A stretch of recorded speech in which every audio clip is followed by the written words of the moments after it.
मित्रांनो, 2025 मध्ये जसा भरपूर पाऊस पडला, एवढ्या प्रमाणात नको पण चांगल्या प्रमाणात जर पाऊस पडला आणि असे छोटे नदी नाल्यावरचे कट्टे भरले तर नक्कीच शेतकरी हा सुखी आणि समाधानी होईल। यंदाचा पाऊस हा अतिशय भरमसाठ झालेला आहे।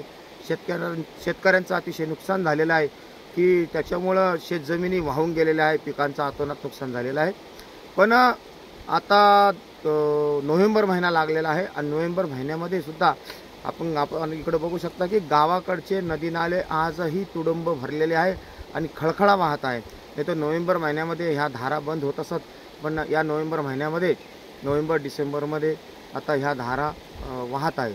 आज आहे 5 डिसेंबर 2025। आपण बघत आहात की हा कट्टा कसा भरून वाहत आहे। मित्रांनो, जेव्हा या छोट्याशा नाल्यावर वड्यावर छोटं मोठं तळं असतं, तळं भरल्यानंतर त्या सांडव्यावरून पाणी वाहत असतं। तर हा सांडव्यावरचं आपण पाणी बघत आहे।